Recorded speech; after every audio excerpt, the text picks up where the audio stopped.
lovely day!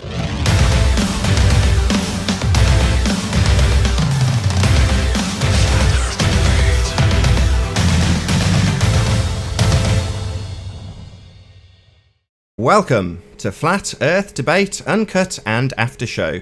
I'm your host Nathan Oakley, and if you are new to this channel, or you've not done so already, then be sure to subscribe and hit the bell notification icon to keep up to date with the Flat Earth Debate.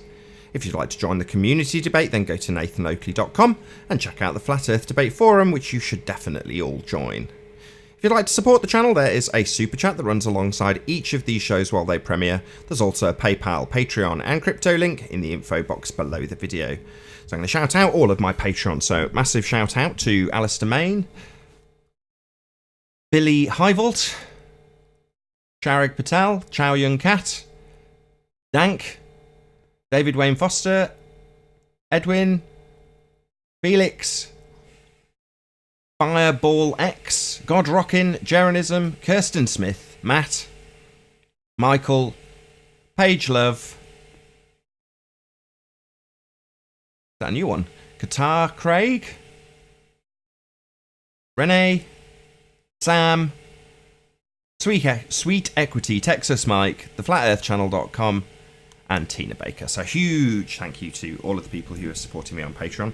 I'm actually going to put out a video for the latest thing, lots and lots and lots of little things that I've purchased in regards to my car. So I've done a little video of the progress it's taken over the last month, which is precisely how long it's taken me to actually get it from a shed to a reasonably nice looking car. Anywho, we're joined by 10th Man. How you doing, 10th Man? Good to have you. Good to be back. Hello. Last weekend?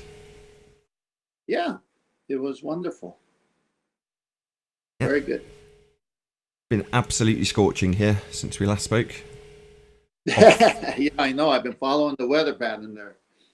Nice. I love it. I love warm weather. It's really nice. Probably go down to the beach at some point. So, where were you? Were you live last week, or I thought you went on your vacation, actually? No, it was my daughter's birthday on Thursday. So we celebrated her birthday, which kind of spilled over into Friday. And we went out for a meal, went out for a steak on Friday as well. And then Saturday and Sunday, I'd do Ballbusters, although for various reasons we weren't going to do Ballbusters anyway this week, so I thought it was a useful opportunity to have a long weekend. Although I did make 2 shows extra, so I published new material at the usual times. Yeah, I saw some things. I said, "Oh, he must be doing something from wherever he's at on vacation." So I'm thinking, okay, he can't stay away too long.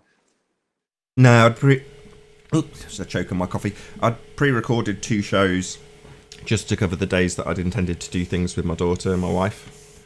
So that was Thursday and Friday of last week. And as I say, I'd intended anyway to run a Ballbusters repeat on Saturday because I knew we won't be doing it.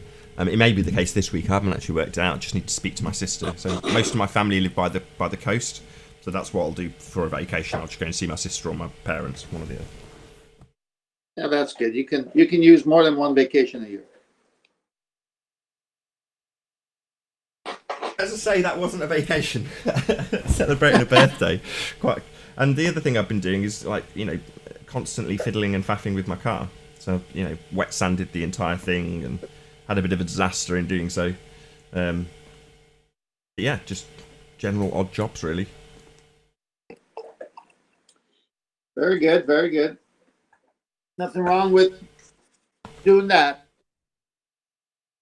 So if anybody's interested, I will stick out a video. I kept little video logs of my progress with the car, because there's each little thing that happens isn't enough to really publish a video about it, but if you string them all together, then it becomes a video. So maybe a 10-minute video. Probably won't get very much traction, but there we go. For those of you who are interested in cars, I like cars. I watch Tavarish and Hoovy's Garage, and they do similar stuff. So they'll go out and buy the cheapest whatever in the country, and then essentially get it running and driving nicely, or the cheapest running and driving typically they buy, and then they get it to run nicely and be functionally nice and look nice, and then either keep it or sell it. That's the general plot with those people. I was doing it, but rather than with an exotic Lamborghini or something nice, I'm doing it with a rather boring Japanese car that I just need to actually function. But for me, it's as exciting as Tavares. It's not, but yeah, I've made a video anyway. Yeah, there's a new Corvette, the Chevrolet Corvette model that's coming out for 2020. It's a mid-engine. First time they're putting a mid-engine Corvette. Yeah, there's a guy called the Chevy guy, or the Chevy dude, I think he's called, and he actually did a proper walk around with an actual model that was touring, I can't remember which coast of the States, but basically you got to have a proper hands-on, they put a rope around it, but they did actually, I was quite surprised how hands-on they let people get with that Corvette, because considering it's not actually out yet, it's just it's a production model, it was a proper car, and they let you, poke your head inside. It had a Targa top that they took off and stuck in the boot. But I am seriously impressed with that car because the ZR1, it's the C7, the outgoing model, and it's the C8, the new one. Yeah. So the C8, the C8. I think it was C7 if I'm not mistaken, but they had a ZR version, yeah. Well, that's what they typically do. That's like the high performance, like an M Sport or Audi S version of a car. So the ZR1 was like just over 3 seconds to 60. And it was $120,000. Obviously front engine, it's the previous generation. The new one, which is heavier, because it's, to keep it cheap, they've used aluminium where they could use like carbon fibre, but they wanted to get the cost down. So it's about half the price, just shy of half the price. It's about 60 grand, 59 something with absolutely no spec whatsoever. And it'll do 60 in under 3 seconds. So it is biblically quick, and that's the base model. But I've got to admit that I've got to take my hand off to Chevrolet, who normally get a load of stick from all the mechanics for being shit boxes that fall apart. In this respect, they've pulled out all the stops and produced a mid-engined competition for Ferrari for 60 grand. I think that's absolutely outstanding. Yeah, it was at a local car show, and a friend of mine actually sat in it. Cool. Yeah, it looks beautiful. But the 0 to 60 under 3 is the upgrade model. The base model under 60 is not the performance one. So I think it's just $5,000 more, and you get 0 to 60 under 3 seconds. I'm not right. I'm not Yeah, you're talking about a few body kits and things. It's not actually an engine. I can't remember I know what you mean. It's the performance pack that comes on the base model. But yeah, what I mean by that is it's not a ZR1. It's not like a posh, upgraded, supercharged. It's not that. It's just it is the base model with a few give it 5 years, and the aftermarket will go crazy on this model. Oh, I don't doubt it, because it's so cheap to begin with. It'll generate quite a lot of enthusiasm and passion for a car that is exciting anyway, but people can actually afford it. I mean, that was always the idea with the Corvette, but it never... I know people called it a poor man's supercar. For me, it was never a supercar. It's not mid-engined. I know you can get supercars that are front-engine now, but for me, for a Corvette to be called a supercar, it'd need to be mid-engined, and now it is. You're like, well, I would call that a supercar, but a supercar for 60 grand, like less than a normal-ish Merc. Yeah, it's beautiful. That's on my bucket list. I'd have one. If I was in the States, I'd be on the list to have one. Not that I've got 60 grand, but you know what I mean? I'd want one. Obviously, I don't think they probably won't even sell it here. Well, I had a good start. I sold my old tractor, so I'm saving. So you're halfway there. I hope. Yeah, love cars. I like that new Corvette. I mean, it'll rattle and it'll be a cheap falling to bits interior, but when you've got an engine in the middle and a glass plate over the top of it so you can see it, who cares, right? Oh my gosh, that's just fantastic model, fantastic. I can't wait. In 2-3 years, they'll have all the bugs out of it too. Can't see why they'd have a great deal of bugs in it, judging by what the mechanics have said about it so far. It's actually reasonably simple. There's not a huge amount. No, I don't mean like major bugs, but the customer feedback. Oh, we'll make this little design change. We'll do this. We'll do that, and then they'll be like, wow, now they got input, from everybody. Right on. Yeah, a few of the reviewers were saying that you don't want to be the guy that buys the first Corvette because inevitably the newer, like ZR1, whatever it's called, the sportier one will come out and then you'll be that guy that ends up having bought one Corvette and then selling it and buying another Corvette. That's the way it is, isn't it? We don't own the first pair of pants still, do we? No, that's true. So I'm just digging into Coriolis. I think between gas pressure without a container and the Coriolis, done deal for the Globetards. It's interesting you should say that, because I'm sure in a month's time we'll have this same conversation about a different topic, and you'll say, all right, so Coriolis, pressure without a container, and X. Well, of course. I mean, it's just such a big lie. I had a conversation with a university student, second year university student, and her younger brother who's graduating high school next year. And the father was there, who's a friend of mine. So we're sitting at the kitchen table. He cooked some food. And I said, so what do you know about flat Earth? I mean, I just threw it out there. The most interesting and not interesting responses happened. So the university student avoided everything, just gave me kind of like a look, and, you know, very respectful though, because the family, the friends, and, but the brother who was younger said, what do you mean? What do you mean flat Earth?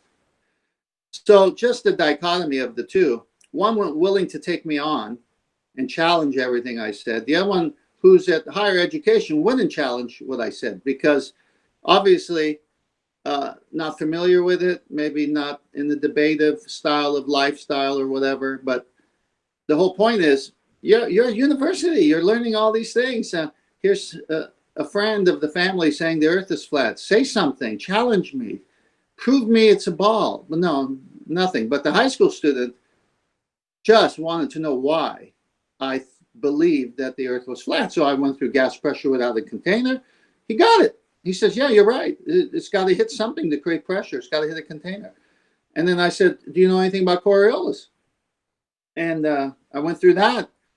And he says, can I tell you something? And right in front of his dad, he said, if I answered the questions like that, I'll get a failing grade. I have to answer the way they want it. Well, that's good. That's good. You don't want to tell people about flat Earth that are about to go through the indoctrination cycle, or complete the indoctrination cycle, because ultimately speaking, your average normie job does want to see, well, for us it's GCSE results, whatever you call them, on a piece of paper when you go for your first job. Now, that gets less and less important as you get older and older, but initially that makes quite a big difference. So, you know, you still have to have that education. And yes, we appreciate on this side of the flat Earth / globe Earth argument that there's going to be a certain amount of information that you simply must parrot in order to succeed in a test on the thing you're being challenged to parrot on. Well, if the kid understands that, then he's doing better than most, right? He just understands that he's got to parrot it verbatim or he'll fail. Well, okay, at least you understand how the indoctrinators work, and therefore you'll probably get a good grade regardless of your understanding of how the world actually works.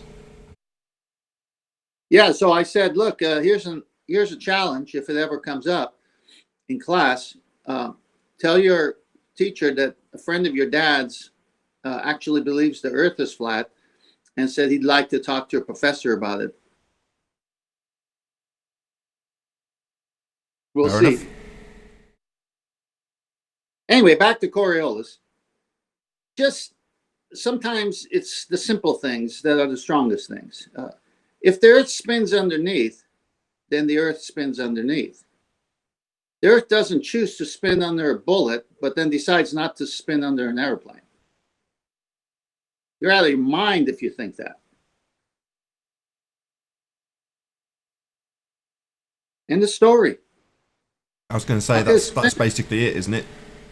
Yeah, how could it spin under a football in a stadium with a man kicking it? The kinetic energy and the velocity of a football compared to a bullet. But they both spin underneath those two things. But it won't on a 500-mile-an-hour airplane. Buy this man another drink. That's all true, but when you get into debate on this Coriolis subject, Hold on 1 second. But the problem you'll have is you have to actually get the opponent to concede A, what Coriolis is, and B, how it should apply to Earth if it's a sphere. So when we did a Ball Busters on this, Quantum Eraser boiled it down to the Coriolis causes. In other words, what must you have for there to be a Coriolis effect on Earth? And he added to that to say, I'm not arguing about Coriolis effect. And in his 5-point globe tard exploding Coriolis effect method, my sheep's just fallen into the pond. He explained that at the point that you have the appreciation from your opponent what Coriolis is, you no longer need to argue about Coriolis, because that's what they want to do. Argue about what Coriolis is and how it applies to Earth, when in reality, once you have a concession that what Coriolis effect is 2 reference frames, one a non-inertial, spinning reference frame, globe Earth in this example, and one inertial reference frame where your plane, ball, helicopter, bullet is travelling. But once you've got the established Coriolis causes, you can then explain how it doesn't actually line up with what Earth does. In other words, to have a Coriolis effect on Earth, you must have 2 reference frames. Those are your Coriolis causes. Non-inertial spinning ball and atmosphere for the bullet or plane or whatever it is that's alleged to be deviating. Football in Neil deGrasse Tyson's tweet. That's all you need. Those are the Coriolis causes. And once you've got them, the Earth spinning underneath, you then point out how it doesn't have that effect on aeroplanes. And Quantum Eraser's example is the flight from Charlotte, North Carolina to LA. It takes about 4 hours. If the Earth was spinning underneath, i.e. you had the Coriolis causes, then you'd have a 1.5 hour duration, not 4 hours, from Charlotte, North Carolina to LA, with the Earth turning underneath towards you. It would radically reduce the time of duration of that flight. But it doesn't, because we don't have a ball Earth spinning underneath. We don't have Coriolis effect. Therefore, we don't have a ball Earth. Right. And that was, I think, a very good show where you go to the causes. Now, I've been able to, just in my preliminary research, and this is easy, there's 4 things that they say is caused by Coriolis. The weighted object dropped from a tall building and it seems to land to the side of where you're dropping it. So that means the Earth spins the opposite way. The Foucault pendulum, a bullet, and a football. Now I'm going to put a list together of whatever else they say is a true effect of Coriolis because the Earth is spinning underneath as the cause. Once I get them and reference who said it, what science, pseudoscientists, etc. Now we already know what Neil deGrasse Tyson said. I mean, an astrophysicist wouldn't make a stupid blunder like saying a football actually went in and then say that the reason it went in was because the Earth was spinning. Now, he wouldn't make such a blunder if he didn't believe in the causes of Coriolis, which is 2 reference frames. He has to believe that.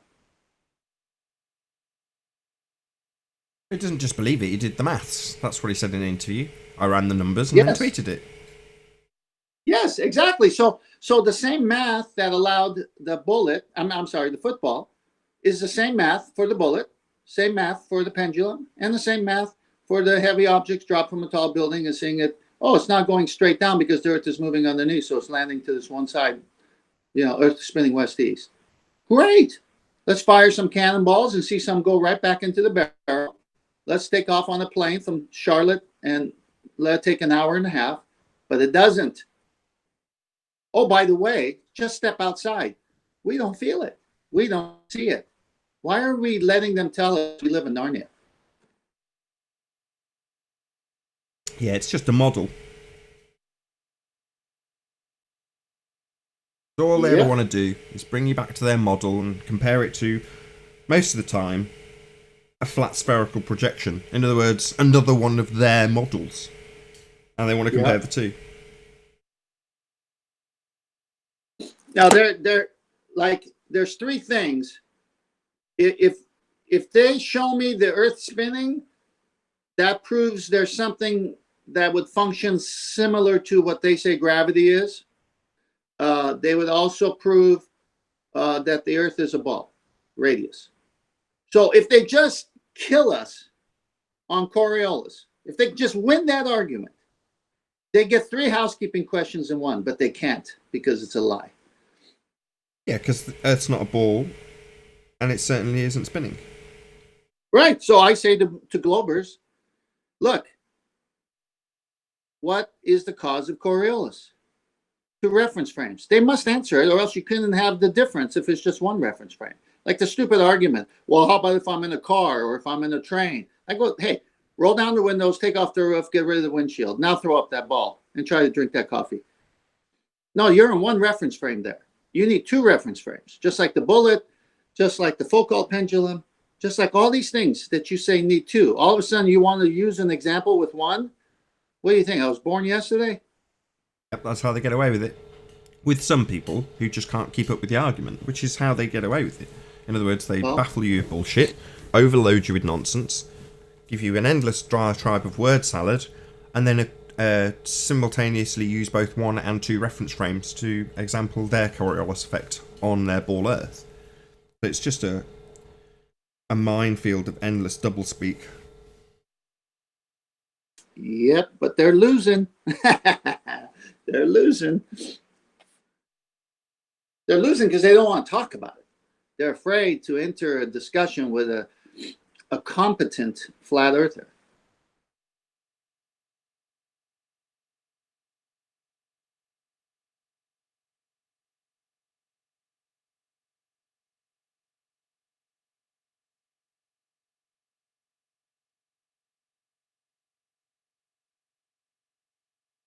Right, about 15 minutes, we'll go live. Shared the show. Very good. It is very good. What exciting times we live in. Yep.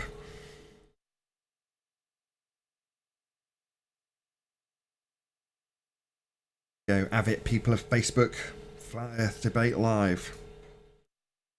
Be here or be sphere. I wonder if the new Corvette will have a Coriolis effect. Now that it's mid-engine, it might have a chance. Wonder if it'll get blown off into space. Yeah, like the Tesla car. That's New Corvette in space. Oh. God, so comical.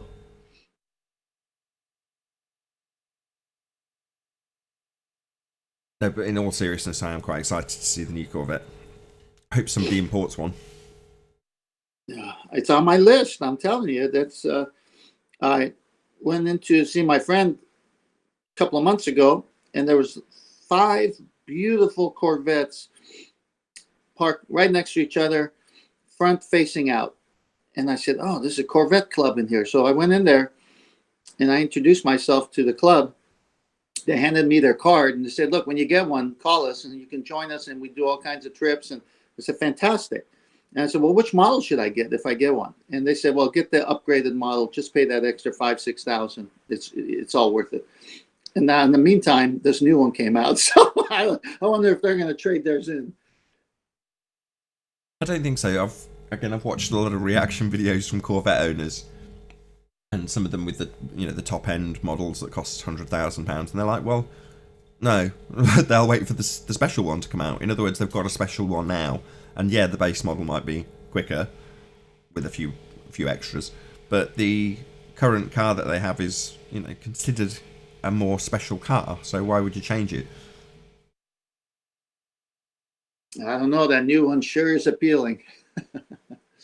Oh, I know. It'll sell like hotcakes, I'm sure. Loads of people will buy them. More so than Corvettes of the past. I mean, it's trying to achieve the same purpose, right? Everyday man's supercar. Yeah. I mean, it's the first mid-engine Corvette in production, and it's under $60,000 US. I mean, this is can't even get a European sports car for 150, 180 grand mid-engine. Right. You can buy 3 of them. It's ridiculous. Well, I don't know. Actually, you probably could. I think the Boxster, the Porsche Boxster, that's mid-engined.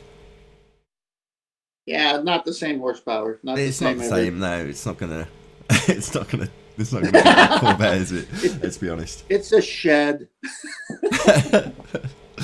My neighbour's just bought one actually. It's really nice. Looks lovely. Manual gearbox, white, black leather, lovely. Well, I mean,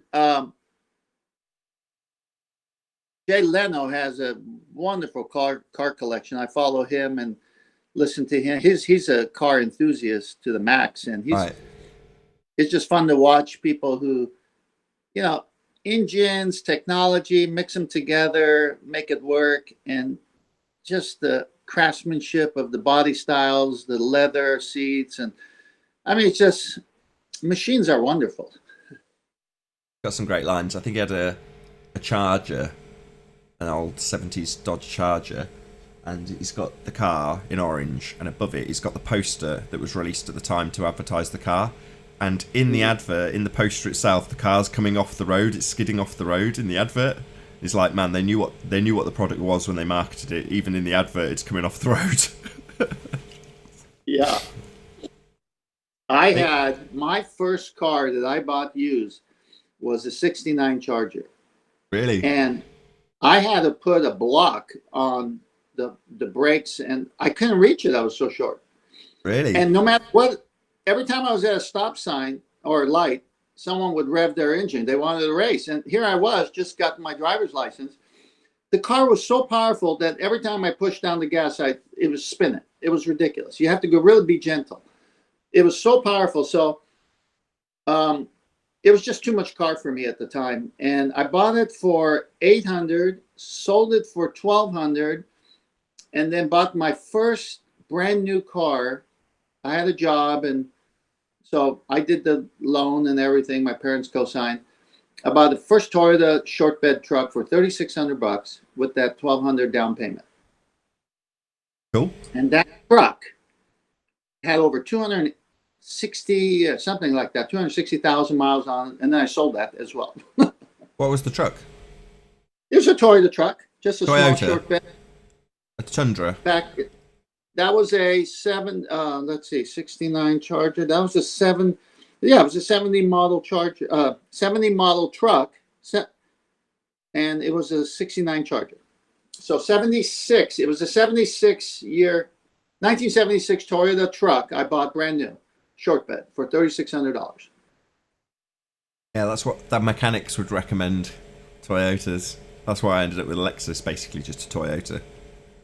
They go forever. That's what the mechanics recommend. It's like, what do the mechanics drive? Well, they drive Hondas and Toyotas. That's what they drive, because they can't be asked to work on their own cars at the weekend. So they buy something that doesn't break down very often. And Toyotas, Top Gear did a bit on the Hilux. We have, I think, that what you call the Tundra, we call the Hilux. I could be wrong about that, but either way. And they tried to destroy it. They put it in the sea, and just with a screwdriver and some basic tools got it working again, and then put it on top of a high-rise building, and then blew the building up, and then started it, and all sorts of crazy stuff that they did to get it back running after it had been basically beaten to all hell, just to show how indestructible these Toyotas were. That's great. I'm into cars. I like cars. Yeah. Mine's in the body shop at the moment, so I picked up the keys to my wife's car again. And, I mean, don't get me wrong, the new car's new to me, I should say. It's alright, it's not underpowered, it's fine, it's got a V6, it's okay. But then you get my wife's car, and she's like me, she's a petrol head, so she's had this same car for a very long time, and she's put quite a lot of money into it, and she's tuned it up. So she's got I don't know if it's just under, maybe a little bit under 300 horsepower, this tiny little car. And it is absolutely biblically quick. I used to own it was my Repmobile, but I used to have an S5, and that was a quick car, a supercharged S5, very fast car. But by comparison to my wife's, it just wasn't. You know, it wasn't anywhere near as quick. I mean, it could go faster on the motorway because it had a bigger engine, but it just didn't. It wasn't as fast. You could get point to point quick. I can't think of any other cars that I've driven that would go point to point quicker. You know, I've driven Ferraris, but they've got their own problems in terms of, well, it's a Ferrari for a start, so you've got to plan your journey ahead and plan for aggravation and people looking and taking pictures and all the rest of the nonsense. But aside from that, you know, you're going to run out of petrol. It's going to chew its way through, you know, Sure. 10 to 12, maybe 15 miles per gallon. Whereas my wife's little 4-pot turbo that's all tuned up, yeah, it's pretty horrendous. If you put your foot down, you can get 15 to the gallon if you drive it hard, maybe 12 if you drive it really, really hard. But typically it's doing 20, 25 to the gallon, which isn't great, but it's good considering how quick it is. So you can go cross country in it on a tank of petrol really quickly and not have to stop to fill up. So that was something I hadn't considered when I changed my Retmobile. So I went from a similar sort of setup car to my wife's, a turbocharged car, and it would do 300 miles to the tank. Fine, you know, just normal. You go to a sports car, a supercharged car, and it's drinking fuel. That car at a point would do 6 to the gallon if I was caning it. Yeah. And you'd have to stop. Even if you drove it carefully, you'd get 150 miles out of a tank, which I couldn't make it to work. You know, I'd get to work terrified that I'd run out of petrol because my work was 147 miles away, and you could do 150 miles if you drove carefully. And obviously I didn't drive carefully. So I'd carry 2 jerry cans with me so I could stop and put more petrol in, just so I didn't have to go to the petrol station, because it would take an extra 20 minutes just to go down the road when I arrived at 8:30, say, go to the petrol station, put petrol in, wait in the queue, pay, come back out, drive back up the road I've come down, and then to work. You can easily add 15, 20 minutes onto the journey. Well, like, what's the point in having a car that can go really fast if you're adding journey time with stopping for fuel? It makes no sense. So here, go on. That was one of the most impressive things about the Corvettes prior to the mid-engine. They had an economy mode. You could put it in and get 29 miles per gallon. Yeah, on the highway when doing 55. Yeah, but at least you had options to make it a sports car the way you want it, or hey, I need to save on fuel, I'll do this. And not too many.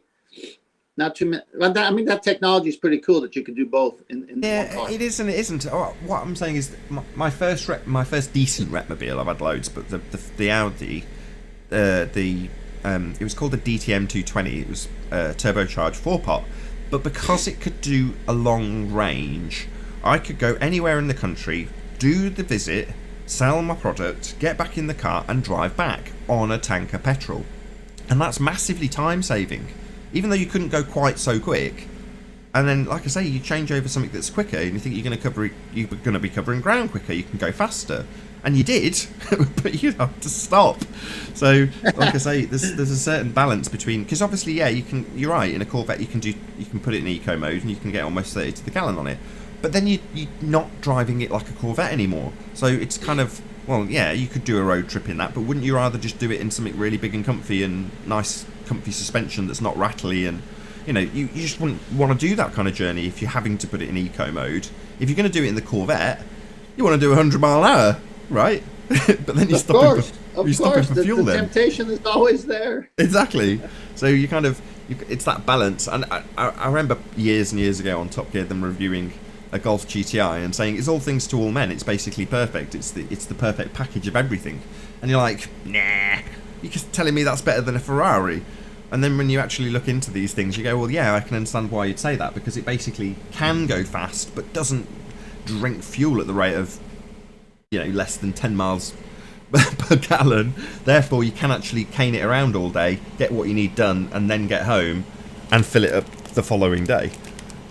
Do you remember the MG midget, the British car, the MG, the 2-seater? My brother's friend had one, and he took me for a ride when I was in my teens. Scared the living daylights out of me. The thing was so low to the ground, made out of tin. It seemed like it rattled everything, and because it was weight to engine and horsepower ratio, I mean, still to this day, that was like a roller coaster on the road. Yeah, it's really small engine. It's like only a 1600 or something in a midget, but the power to weight is absolutely off the scales. So yeah, it's very, very, very good power to weight ratio, so it's nippy and it'll feel frightening as it takes off like a little dart. Yeah, compared exactly, to like a a big rubber American band. V8 where you can feel the power because it's pulling the weight of the car quickly, but it's not nimble. You know, it's not small. But that's, like I say, that's what my wife's car's going for. It's, I don't know, it's 1,200 kilos, so it's not a particularly heavy car. In fact, it's very, very light, but loads of horsepower, so it gets off the line. So by comparison to my car, which, yeah, you can get away, but you can feel that it's gathering up its weight and then it's getting going.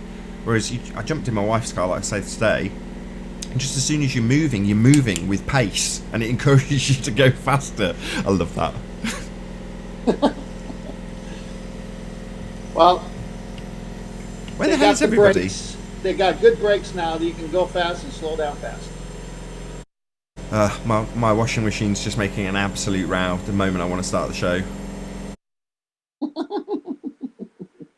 Give me a second, I'm just going to see how long it's got left. I might start slightly late just so I don't have a horrible noisy intro.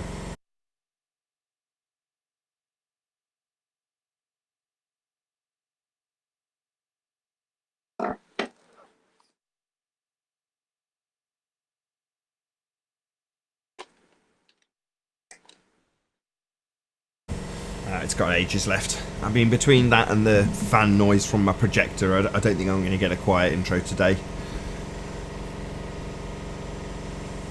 Right. Sounds like you got a Super 8 movie going on in the background. Can you hear it? Not now, but I did a second ago. Ugh. You're good Noise now. pollution. It's a non-stop problem. Sod it. I'm just going to do it.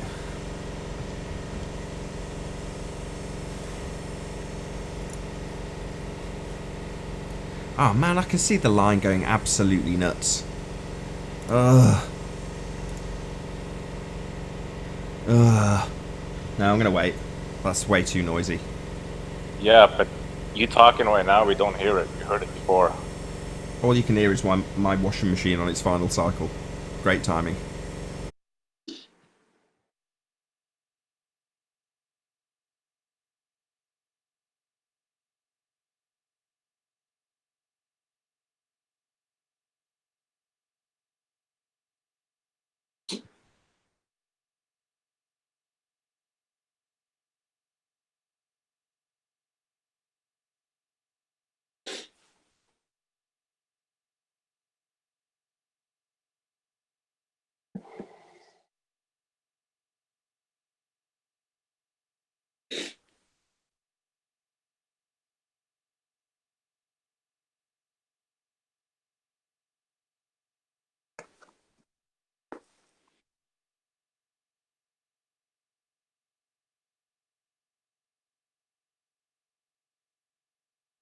Yeah, there's just dead air. I'm glad you guys are here. So glad.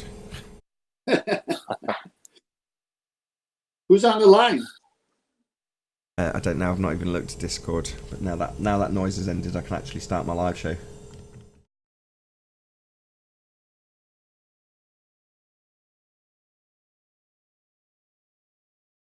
Oh, what a day! What a lovely day!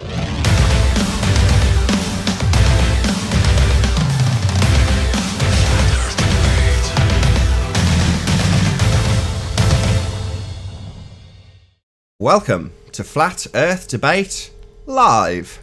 I'm your host Nathan Oakley, and if you are new to this channel, or you've not done so already, then be sure to subscribe and hit the bell notification icon to keep up to date with the Flat Earth Debate. If you'd like to support this channel, there is a super chat that runs alongside each of these shows while they are live, and there's also a PayPal, Patreon and crypto link in the info box below the video. If you'd like to join the community debate, then go to nathanoakley.com and check out the Flat Earth Debate Forum.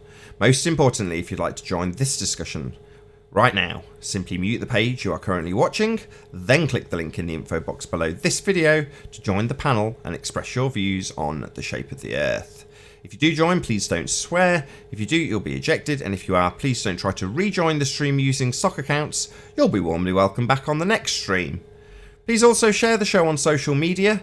Sharing the show obviously increases the live audience, but this in turn increases the chances of a more diverse panel, so please share the show. And one last time, if you are new to the channel or you've not done so already, then be sure to subscribe and hit the bell notification icon to keep up to date with the Flat Earth debate. Now, we are joined in the Google Plus Hangouts on air by Sleeping Warrior and 10th Man, so a very warm hello to both of you. Yo, yo. Good morning, y'all. Good morning, y'all. Good weekend? Another day, another dollar. Good stuff. We're also joined by a few people in Discord, so I'll just go and raise the mics on them if you can give me a couple of seconds. So we've got Billy Bars. How you doing? Hey Nathan, how's it going? Very well. We've also got Dougie. Hello. Maybe not. Earth-shaped investigator. Hello.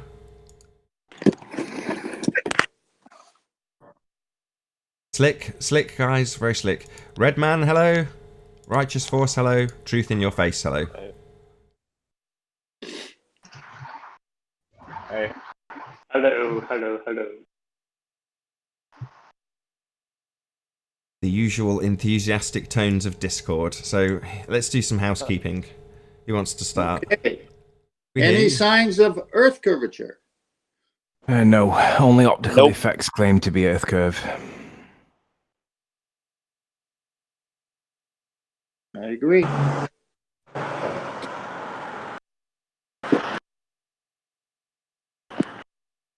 Mumble, rustle. Any evidence of axial rotation of the Earth-based variety? Only the rotation points in the sky. That means that there's no other explanation possible that we must be on a ball and the axis. That's the best explanation that I've come across so far. What, that we need an axis to have two rotation points in the sky? Well, that's what they say. They say that they see the rotation points in the sky and they infer that there must be an axis of rotation to create it, because how else could it possibly be? Yeah, but they only achieved that by affirming the consequent, right? Well, I mean, that is their inference. They infer that there's an axis because there's two rotations in the sky. But imagine that you're lying on the floor and the blades of a Chinook helicopter were rotating above you. There's no axis there, is there, relative to you? So that's just one explanation. But that's their best explanation for axis rotation. Yeah, with the forced assumption through and affirming the consequent formal logical fallacy. If the Earth is a sphere, we will observe two rotation points in the northern and southern hemisphere. We observe northern and southern hemisphere rotation of the stars. Therefore, the Earth is a sphere. If P, then Q. Q, therefore P.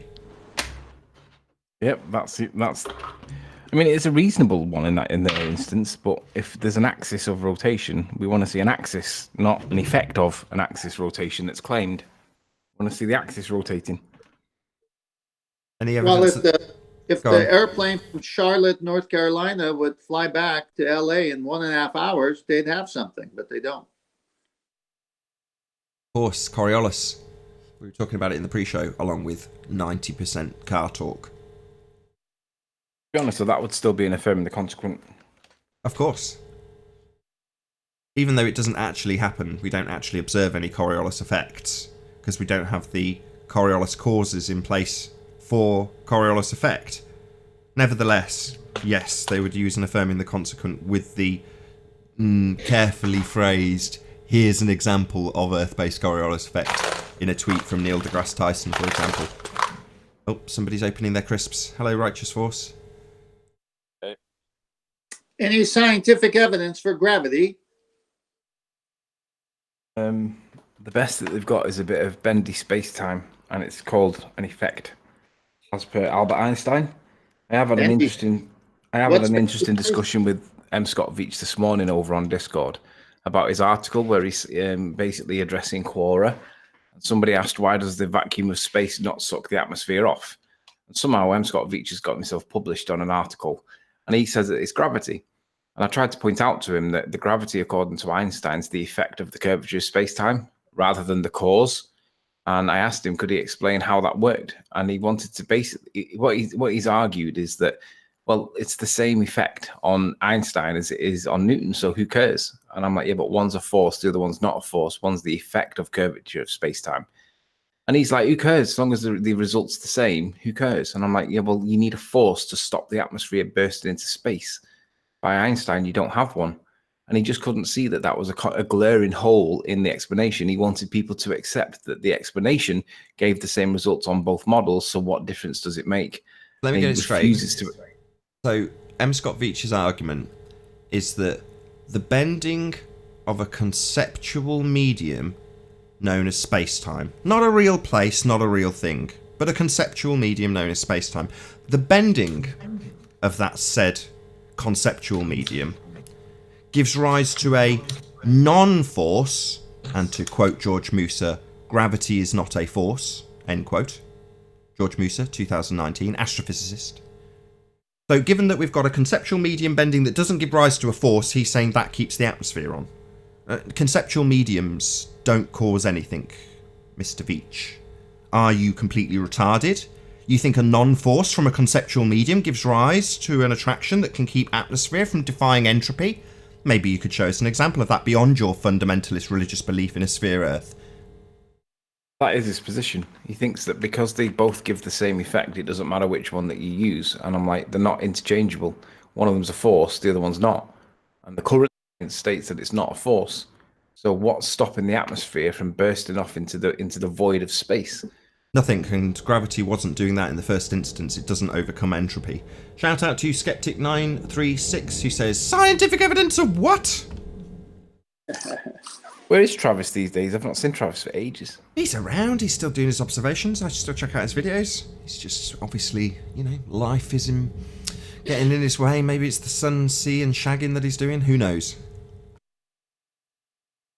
So these people saying that bending of space-time and gravity are the same effect, but they give no evidence for it, and it's conceptual, which means it's a notion. They have nothing, just garbage.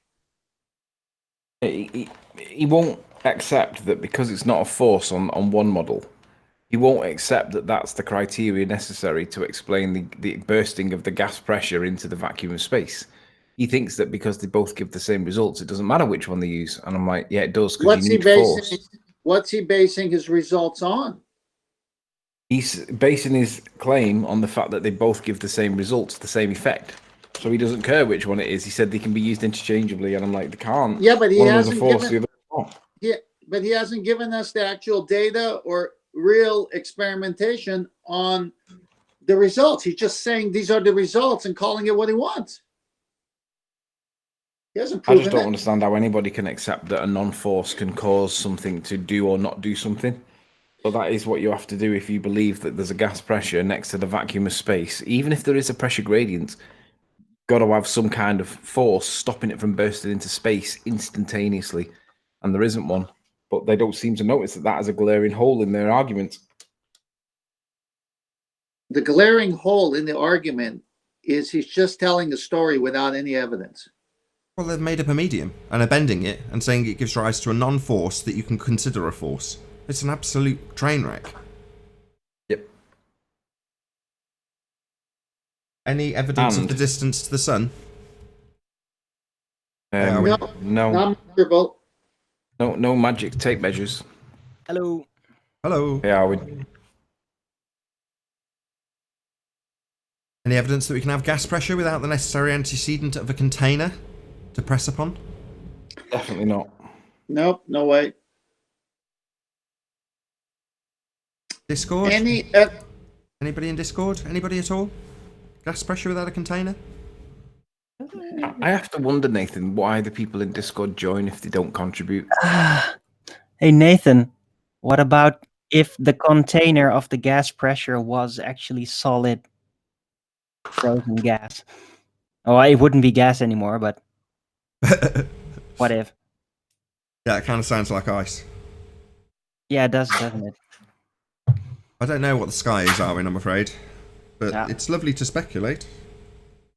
It's a weird idea that so far out there, it could simply be so cold that it's all stacked up chunks of solid air, like ice.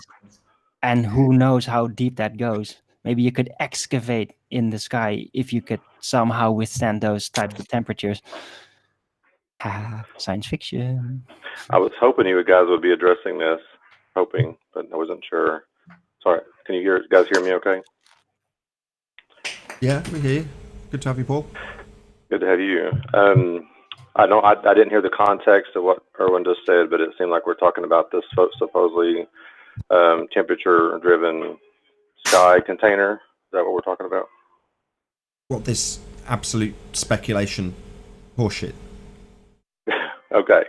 I guess the guys that are on Master B saw that I actually reached out to Dwayne Kellum on his data, and actually Life is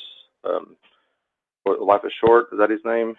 He actually recommended, Life is Short recommended this to reach out to him. So I did. I reached out to Dwayne Kellum and had him send me his data on his high balloon launches. Well, I have the data up currently. Let me see if I can get it displayed. Good morning, peeps. Chocolate. Yo. Chocolate, you'll have to tell us about. I left to join here, but you'll have to tell us about what your conversation was with Gravity in there just as I was leaving, because I just thought. I've got Paul presented just before you do. Fine, but let Paul get to the end of his point if you don't mind. Yeah. Okay, if you can you see my screen? Yeah, you're being presented. Okay, if you look at column G, it's showing the altitude in feet. Okay, and you got the temperature in column J, then you've got the pressure in column K. So if you watch the pressure, I'll scroll it kind of slow, but if you watch the pressure, it stays pretty consistent for quite a while. You know, it may fluctuate slightly, but as you keep going up higher and higher, right around, let's see, where was it at? I think it was around 40,000. Actually, I re-looked at it. I think it's around 40,000 feet or so. Right around here, the temperature starts to kind of level out around -70. And then it fluctuates back down or gets a little hotter again. Then you keep going, up to the 56,000 feet. It kind of tops out at like -70 degrees, like right in here. I don't know if you can see it. But then as it keeps rising, as he goes, as the balloon rises, temperature starts to increase. Here, I'll keep going up. I'll go a little faster. As you can see, the temperature is starting to rise when it gets even to 70,000 feet. Then it goes, let me go a little bit farther. At 90,000 feet, it's warmer. At 100,000 feet, it's even warmer. And then it actually tops out at, probably at this point is where the balloon burst. Let me find it. I think I went past it. Probably right around here is where the balloon popped. Probably around 119,000 feet. The temperature's 13 degrees. So it's actually warmer at 120,000 feet roughly. And even the pressure is pretty low at that temperature, or at that height. So my question is, what's causing that temperature rise? To David, Write the Hand, and Spurs. So here's it showing temperature increase, and even the pressure is very low. If you look in this right blue column, the temperature or the pressure is very low, but the temperature is pretty high. Maybe that's where the electricity that manifests all the heavenly body is running. Down to that, well, you're closer to the heat source, so to speak, would be the sun. We could be magnetic. It could be who knows what. No, I'm not talking about a vicinity to the sun. I'm talking about a region where electricity simply is conducting, manifesting the heavenly bodies visually. So it's not, nothing is there except the tension that causes the light. Okay, well, yeah, it's a lot of speculation either way. I know. It's a spitballing, which I'm not addressing that. And I noticed, I watched the thing with Sleeping Warrior and all them on there, and that was actually, sorry guys, but that was an absolute train wreck. Sorry, shouldn't have brought Rumpus in. Brenda, I mean, I agree with Brenda to a certain extent, because she was actually talking correctly for when it talks about pressure. And I think what they're confusing with when they say pressure and water is that if you know the nature of water, it's a very good conductor of heat. So it can actually help stabilize temperatures. That's why we use water in our engines and our car, because it's better than just blowing air across it. So I think they're confusing that. And I even heard Spurs Schemo after me demolishing him about this condensing air into water. That's just that the pressure's rising, so the water's condensing. That doesn't mean that it's being created. Water's not being created. I think even Right the Hand said that in one of the replies on the video itself that I commented. Guys, this is you guys don't know what you're talking about. I'm sorry. The more you talk, the worse it gets. I mean, here's data from an independent source, not NASA, not the Weather Service. This is a guy that's doing his own research. We've all probably seen Dwayne's videos of high altitude balloon launches. And I reached out to him within a day, he got this data to me. I bet you could do the same thing if you want to confirm this. If you want me to send the data, I've got it. I will send it to you. And he will probably do the same if you want to make sure you get the right source. I'll leave it there. It's in a. I can probably do a screenshot, but it's a file. I'd probably just have to email it to you. If you want to private message me in Skype or something, I can send you the file. All right. Cool. Thanks for that. Regarding that footage, has anybody else really gotten stars the way he did at that height? Because that was insane. I've never seen footage at that height with that many stars just looking that crazy. Pretty awesome. So, Paul, based on what I'm seeing here on the data, the temperature, instead of getting colder as you get higher, it's actually getting warmer. Yes, and there's a video he's got. You can actually watch a launch occurring, and he has the sensors on screen. I can try to find that and post it. But you can actually watch the temperature, go down and then start rising back up as it got higher. You can actually see it. I'll try to find it and share it. Anthony, what do you think? Because you were on that Skype call, that train wreck of a Skype call. Just give me 2 secs. I'm just emptying some shopping. Just give me 2 secs. I'll be back. And also, just so they know, you got to remove the water from an air compressor or air conditioning system for it to function.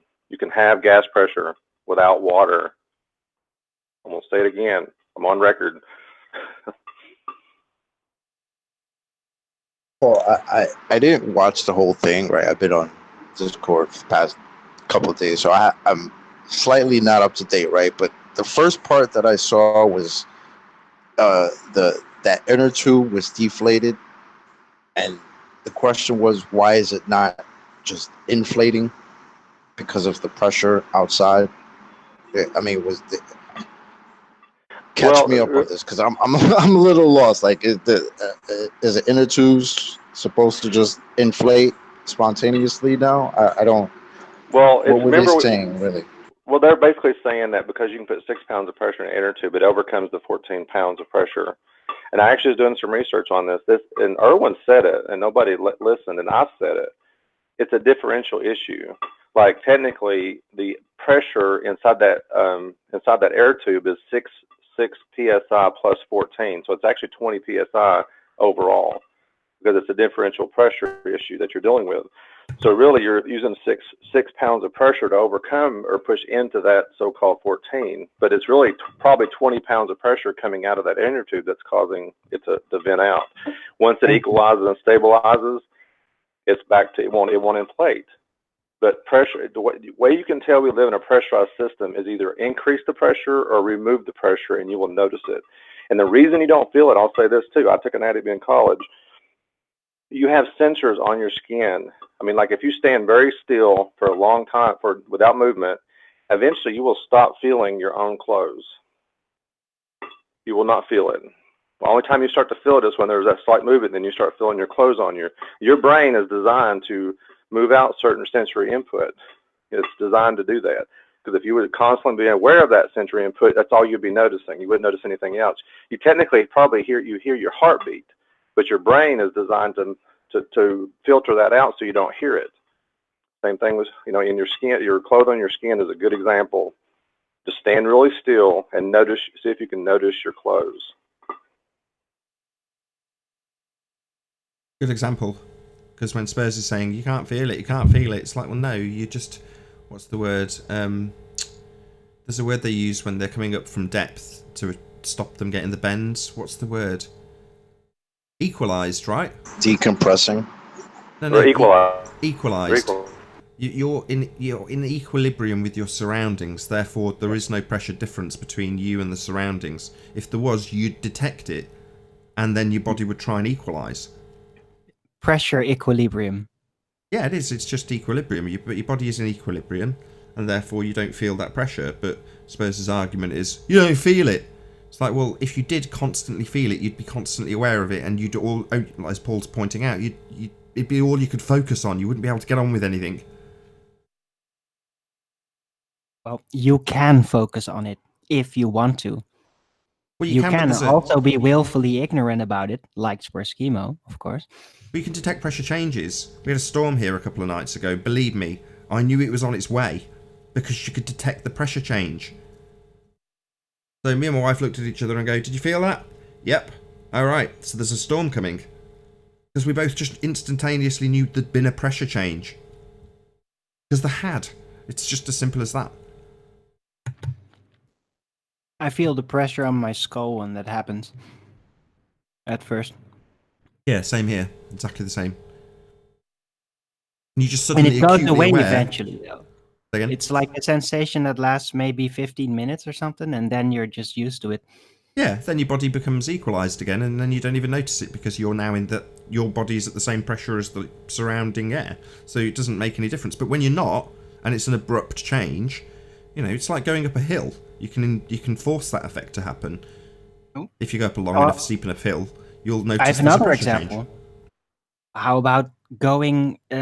You're in a supermarket with air conditioning, and then you walk outside in the middle of the heat. Well, you will feel the pressure very much. It's a bad example because if Spurs do, just say it's the heat. No, but you feel that it's just the way the air feels to you, not just the heat. It's thicker. It's just. Yeah. Now, this is just simple stuff. I can't believe we're still arguing about it even when he's not here. He's poison. That's what it is. Right. Right, am I back? Am I missing something? No, What was the question that Paul asked me a minute ago? didn't. Actually, I did. I said you were on that train wreck of a show on Ranty's show with Brenda and everybody on there. What are your thoughts on what I just shared? If you caught, now they were just commentating on what we were talking about. With regard to the outside temperature going into positive numbers? Yes. You're gonna have to explain it to me because I was half listening because I was emptying some shopping. So the outside temperature went into positive numbers, but the inside, what was the other number? Well, okay, I'll just recap. I'm not gonna.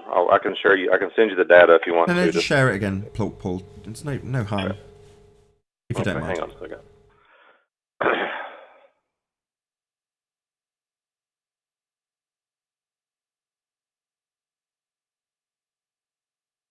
And did you hear where this data came from, Anthony? Yeah, it came from Dwayne Callum's balloon flight. Right. If you look right here, this is kind of where the balloon tops out around 119,000 feet, 631. So 119, 631, the balloon tops out. Probably at that point is when it ruptures. Well, the temperature right there is 13.5 degrees. Mm-hmm. Well, if you go back down, let me see if I can find it again. The temperature tops out about -70, around 56,000 feet. Okay, so that's a lower altitude, and also the pressure is different. So if you see the pressure here, it's actually greater. The temperature is lower at at this temperature, or at this altitude. So, but the temperature. Spurs would say that when it's -70, he would say that would be because that would cause the pressure to get less, wouldn't he? Well, right. That's what I'm saying. So yeah, that's my point.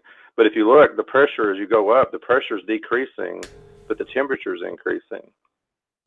Yeah, So me and Ranty reducing. just discussed this at the end of my show. It's funny you bringing it up. So what you're saying is that temperature didn't cause a pressure increase change. Right. But the temperature, yeah. So here's and conversely, temperature pressure didn't cause temperature, and temperature didn't cause pressure. Right. In this measurement, right, it seems like the temperature was increasing, but the pressure was decreasing. The temperature was increasing, but the pressure was still decreasing. I think that Spurs would have to look at that and question why is it doing the opposite to what he thinks might be happening. Okay. And also, here's the other thing. There's another question that he's brought up on that video, and I'm going like, are you kidding me? I just proved this right off the bat. He basically says if you don't have water, you don't have pressure. He said that, okay? And I just proved very easily you can't have gas pressure without water, and that's wrong. Because in air compressors, they have to remove the water. They have to remove the water for the compressor to function properly. So you can still have gas pressure without water. And he said that, and that's wrong. That's used every day in air conditioning systems, air compressors. They remove the water for it to work properly. Yeah, there are some things I don't agree with Spurs on that point, but there's also some points that I do wonder whether they might be right on. Look at that. Hello, everybody. Look at Pete Shea in chat. Pete Hold Shea says on, clouds hold on. are not water. Ranty's really loud. You're really Look loud, at that. Ranty. All right, okay. Don't know how I can change that. Hang on, let me put you on speaker. One more thing Ranty's too. joined on Skype, so he's basically just hijacked the show. He's obviously got something to say. Well, let me finish with my final thought, and you can take over.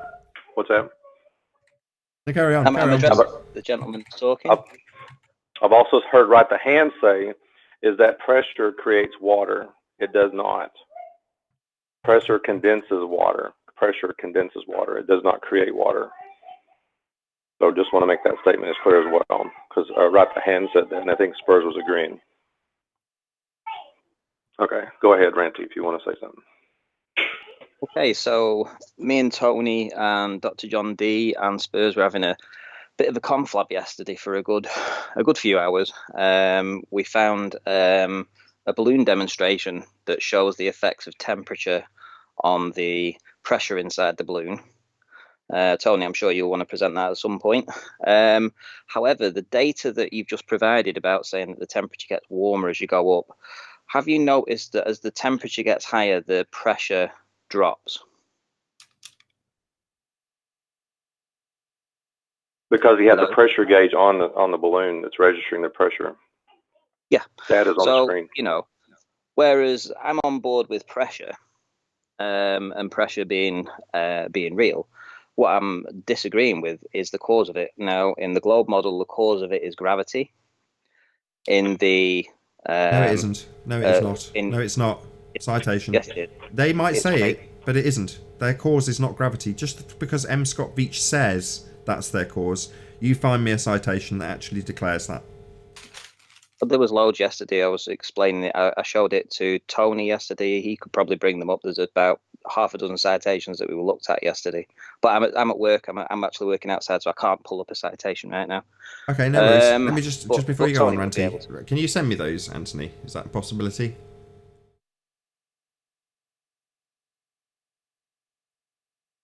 Yeah, of course I can. Like, excellent. Thank you, Anthony.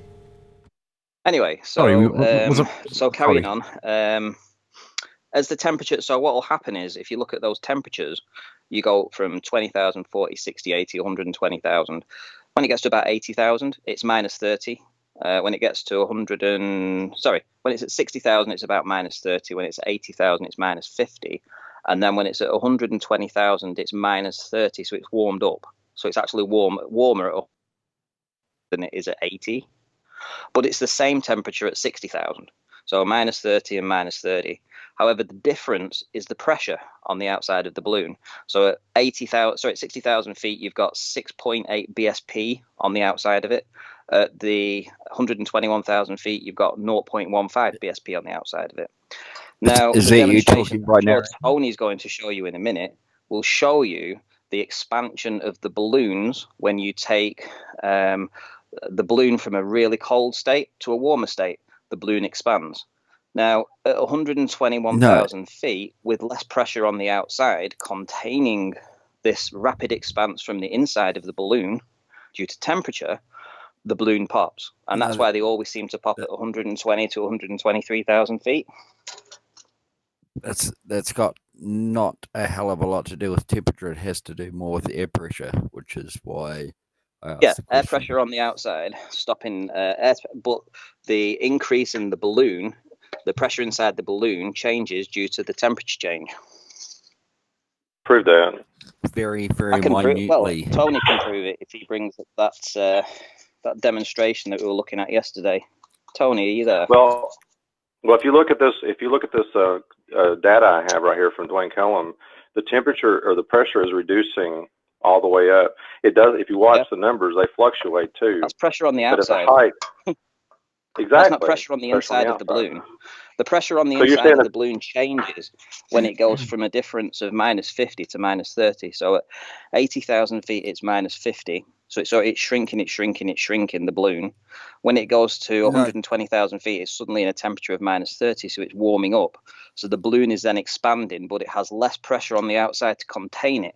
So that rapid increase of the balloon that's going up pops it. Randy, Yes.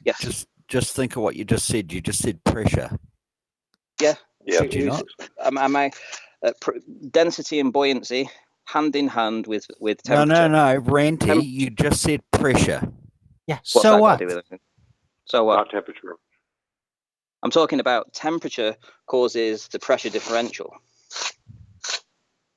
Temperature causes it. Actually, very, honestly, very you're vaguely. right. The Just give him pressure that. differential of the balloon, it expands so much because there is less pressure on the outside, which is what we'll get into shortly. So there's less pressure on the outside because the medium that it's going through is a very light medium, pressure. So it has very little pressure. And then what happens is the balloon on the inside that has the air pressure or the helium down on the floor rapidly increases because it's entering an area of warmer temperature. So that warmer temperature forces the gases inside the balloon to then stop contracting and start to expand. So that forces the balloon to expand. Yes. Well, wait a minute. Because they contract when they get to that how very can cold a layer. balloon expand with warmer temperatures when it gets cold with altitude? Honestly, Tony, wait a minute. No, Play but that Jazz, bloody he video. just said it gets to the -50 degrees. Because of that, it shrinks somewhat, but it still keeps rising. When it then transcends that temperature layer, it actually becomes a little bit warmer, and that sudden warmer with the lower pressure causes it to rapidly expand. Let's make it real Do you know simple. when the temperature starts to get warmer? Do you know at what altitude? Hang on. It's real 80,000. simple. It's real simple. Hang on. There is a relationship between temperature and pressure. So yes, Ranty, the temperature inside the balloon increasing the pressure, the differential pressure from outside the balloon. The structure of the balloon cannot handle that differential pressure, and it ruptures. Yep. So yes, very much. there's nothing wrong with that. Okay, but that still doesn't. The temperature's still rising, and the issue is that this is part of the discussion. Hang on, I'm still talking. Whoever it is, I'm still talking. I will pause when I'm done. Hang on. I'm not done. Okay. What's causing the temperature to rise? Because they've been saying, Spurs and David and whoever else, right at the hand is saying its temperature is that it's the container. That's what they're saying. If the temperature is increasing, it cannot be the container. I would disagree with that, and Tony can probably bring up. If Tony was here, because if I was here, I'd screen share, but I'm at work, so I can't do it. But Tony went through all this. We went through all this yesterday for 6 hours, and we brought up a bunch of stuff. And if he's there actually doing anything, he can show all this stuff. Citation for gravity being the force for pressure, air pressure. Also a demonstration of the balloon going from a really cold temperature to a really warm temperature and expanding and contracting, proving that it's not gravity that's having an effect on it, just the temperature on the outside of the balloon. Sorry, just a new caller in. Is this Ranty talking right now? It is, yeah. See, Ranty, wait a minute. Ranty. The thing is, Ranty, So everything you described has nothing to do with temperature being a containment.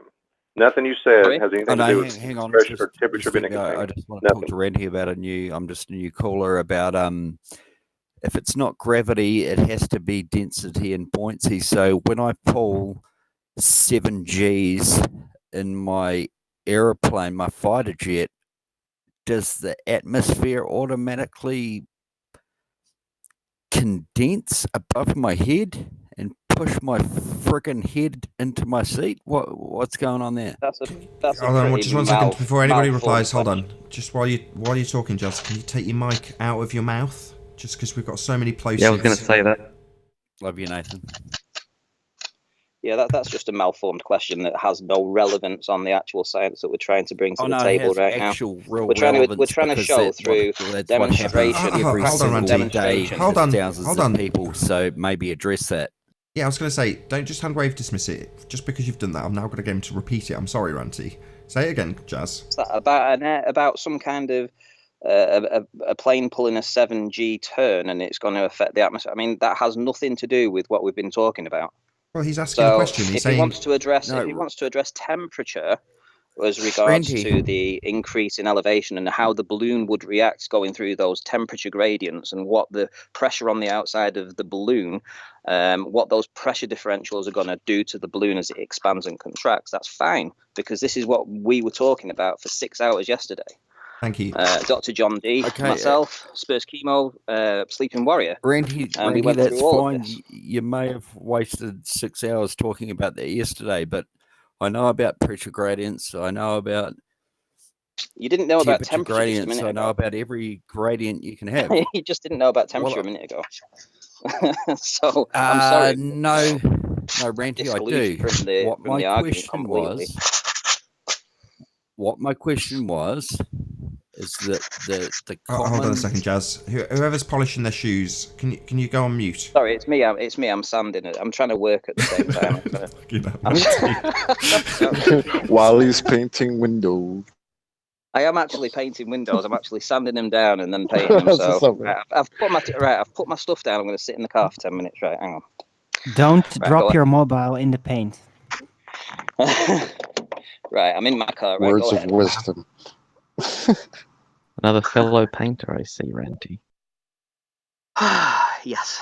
Look, we're completely hijacking. Hold on. Right, Jazz, please can you repeat your question? G'day.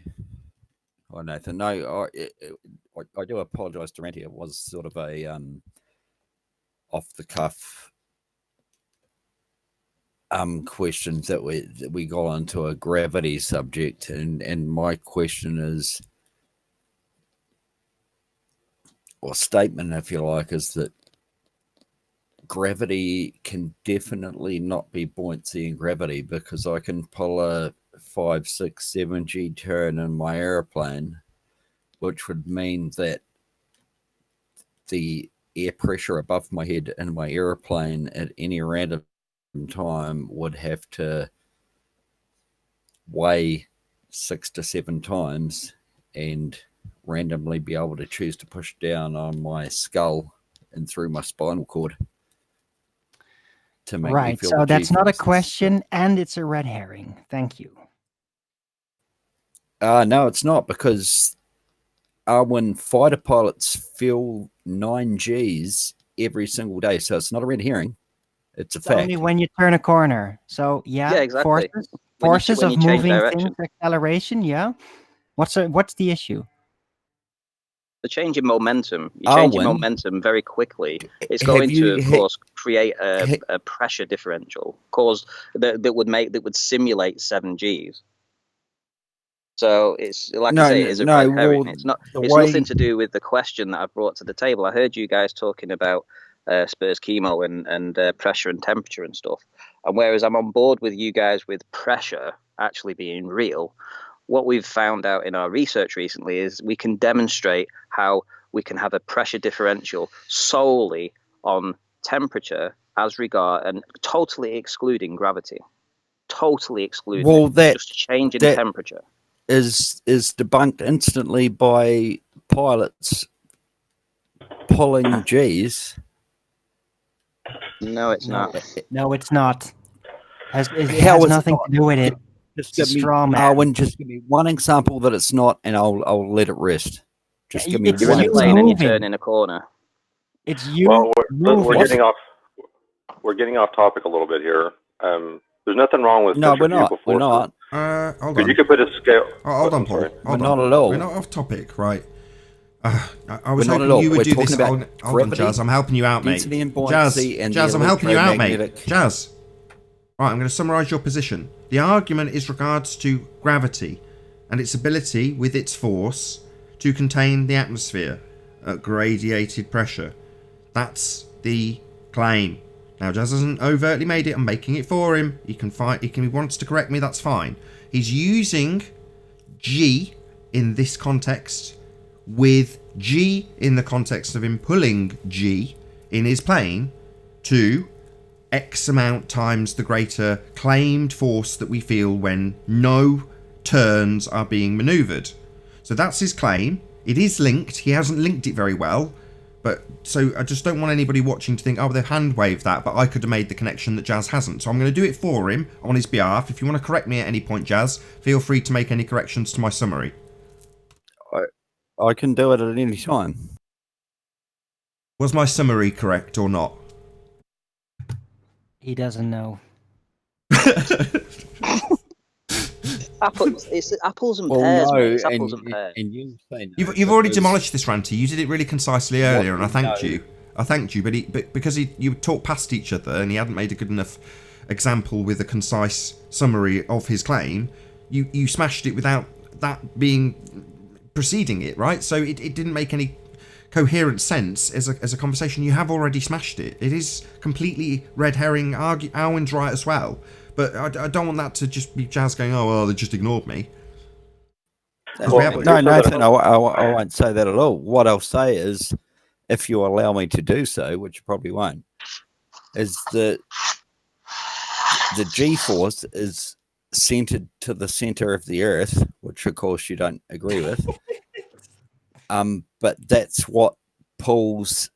When we pull G in an airplane or a helicopter, or well, you can't do it in a helicopter so much, but a car, you have lateral G, like a Formula One car.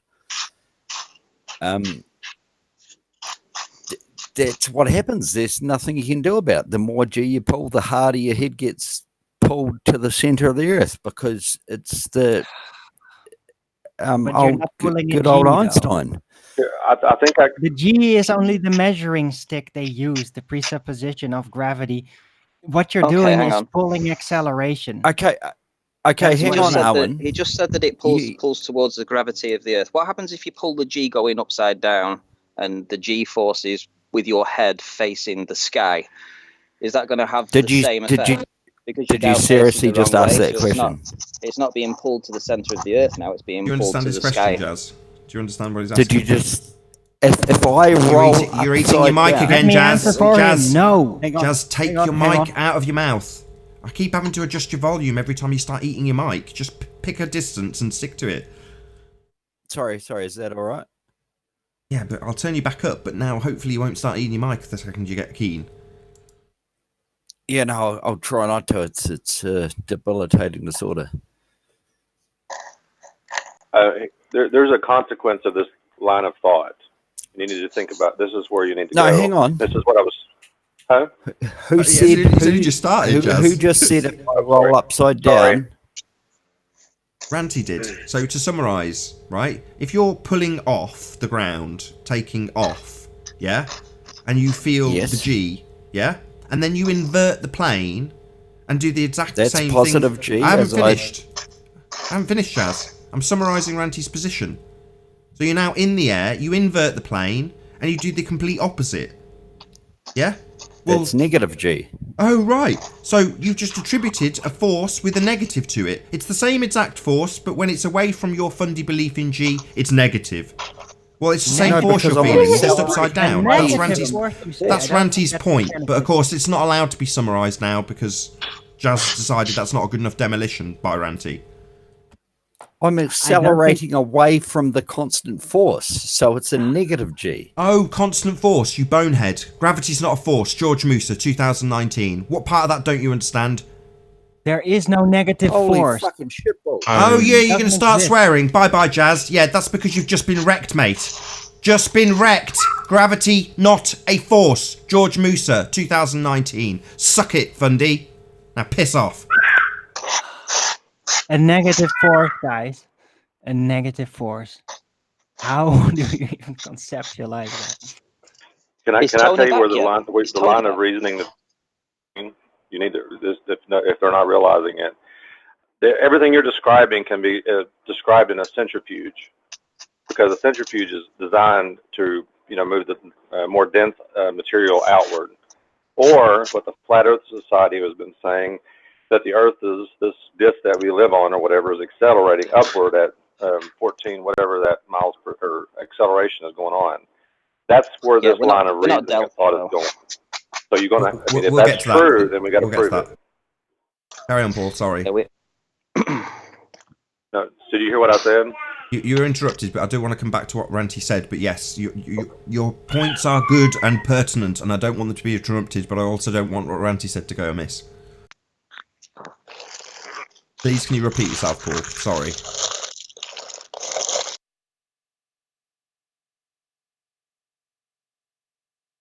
Can you repeat yourself, please, Paul? I said this whole line of reasoning and thought process that we're going through, and obviously Lily decides to scream in the background, is that you're going to, only way you can account for the density is a centrifuge. That's what it does. It actually puts the denser material outward to the outside and the less dense material on the inside. Right. Or you have the same logical thing with what the Flat Earth Society has been saying about that the Earth is accelerating upward at so many feet per second, and that's what's causing gravity and everything else. The line of thought that you guys are going through, that's where you're heading, just so you know. I'm not saying anything, but you're going to have to prove it. Right. Gravity is simply an apparent force disequilibrium. That's not really a thing. It's an aberration. But you could try to explain however the relative density is functioning by assuming gravity. It worked, yeah, and then you can compare it with actual acceleration and all that, and it's really interesting. It's what makes gravity so believable. But incorrect. It is not a thing. No, that's not correct. When we are in equilibrium, it is asserted we have a force of 1g. Right. So what's 0? Oh no, that's actually 1. Equilibrium, you say? No, 1g. So when you describe that, Arin, you are accurate and factual when you describe force disequilibrium. Apparent force disequilibrium. I haven't finished. I said apparent. I haven't finished. But you're not. When you're describing equilibrium, which they describe as 1g, which is where I was going to go with Jazz before I kicked him out for swearing. 1g, that's what they're asserting. Right.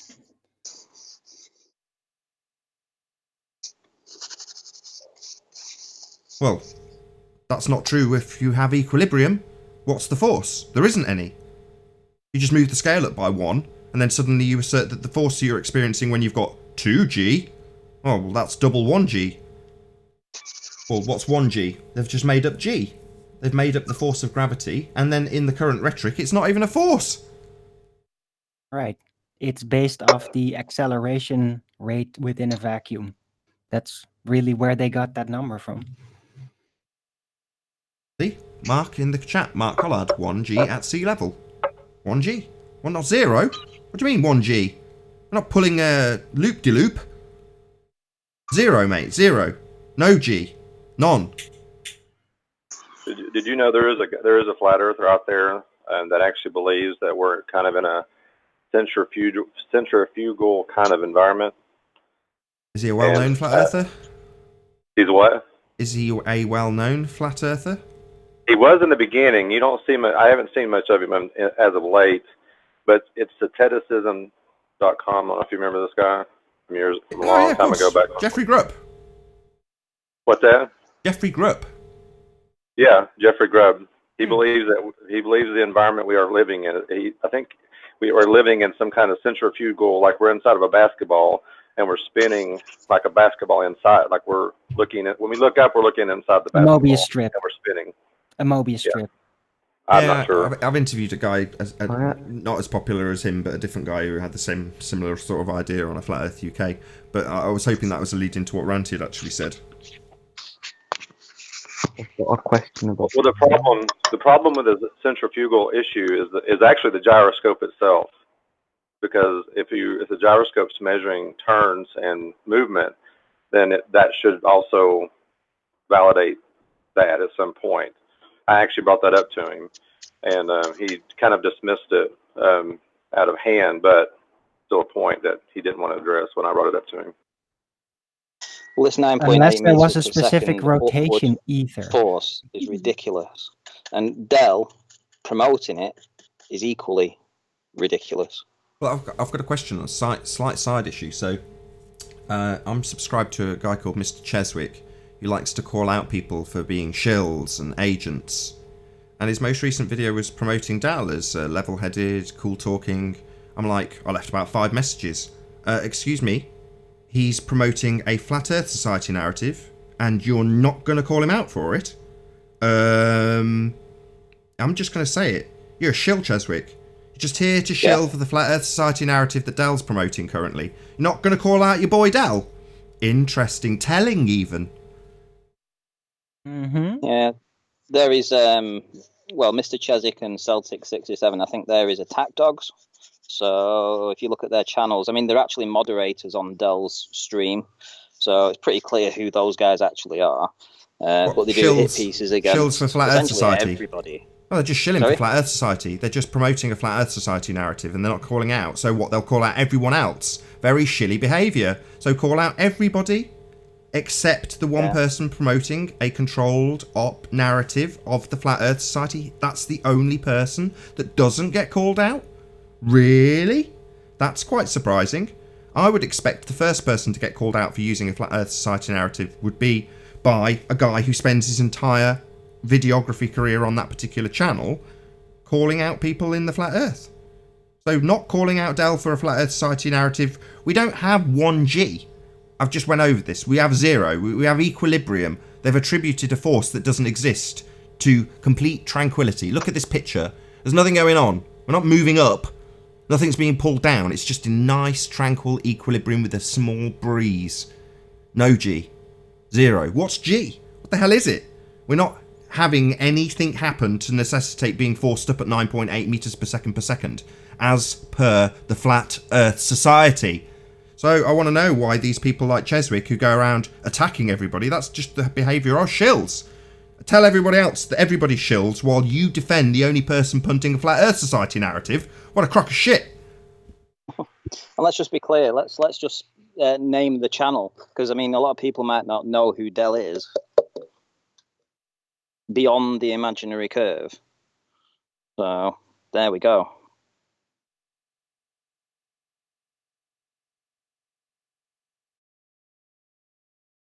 And with that, I'll say if you are watching this on the Nathan Oakley premiering stream, then stay tuned, as there will be an after show to follow. However, if you're watching live on Nathan Oakley 1980, this is where we bid you farewell. A huge, massive, enormous thank you to all of you tuned in, smashed the super chat, liked, commented, shared, subscribed, and all that good stuff. Be sure to check out nathanoakley.com and the Flat Earth Debate Forum to keep up to date with the community debate. I've been Nathan Oakley. A massive thank you to all of today's live panel, and I'll see you all in the next video. Stay tuned if you're watching on the premiering stream. Oh, what a day! What a lovely day!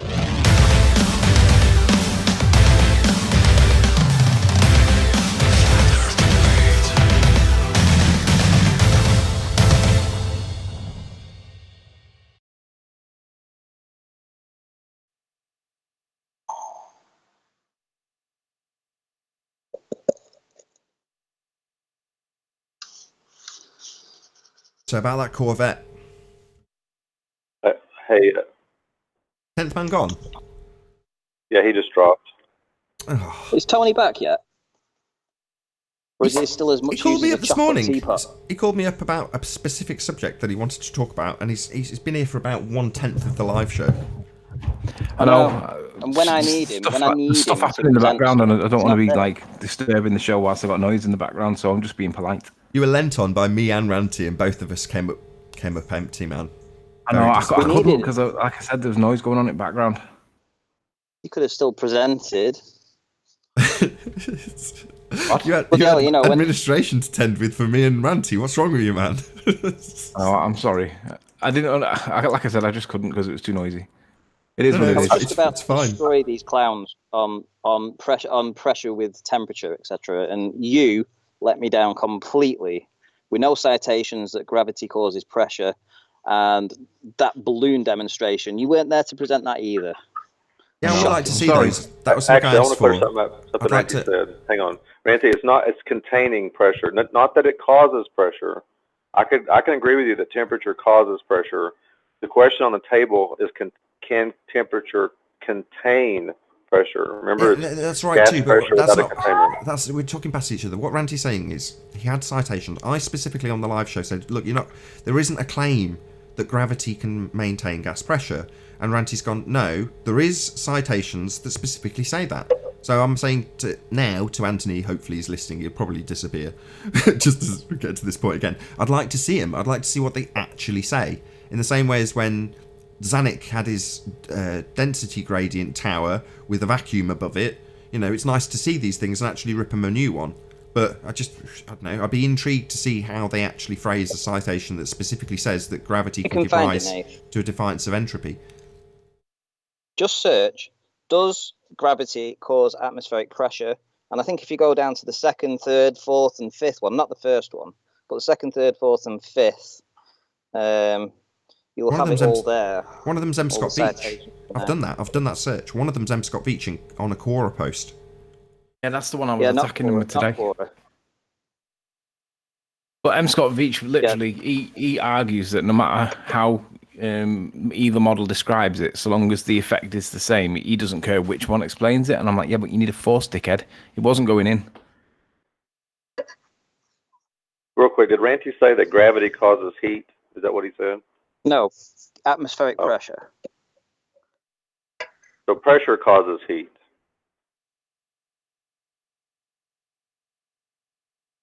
Is that what you're saying? Pressure causes heat. The two are intrinsically linked. I thought kinetic perhaps energy they're the same causes thing. heat. They're not the same thing. They're just intrinsically linked. Yeah, I thought kinetic energy caused heat, not pressure. Well, it's a whole new line of research, also, isn't it? look, it's all we're breaking intertwined boundaries with here and each having a other. look round and Okay. testing things, you know? I agree with you, Erwin. Those I mean, preconceived Nathan's ideas muted are that you have. But I agree with you. But I think they're putting the cart before the horse sometimes in some of this discussion. That's why I think kinetic energy is what causes heat, not pressure. Raising in temperature, raising in kinetic pressure increases the pressure. Yes, both influence one another, but they always follow one another. They're not interchangeable. And with that, I'll say a huge, massive, enormous thank you to all of you who've tuned in on the Nathan Oakley premiering stream, for hopefully smashing the super chat, liking, commenting, sharing, subscribing, and all that good stuff. Again, be sure to check out nathanoakley.com and the Flat Earth Debate Forum, which you should definitely join. I've been Nathan Oakley, and I'll see you all in the next video. Oh, what a day! What a lovely day!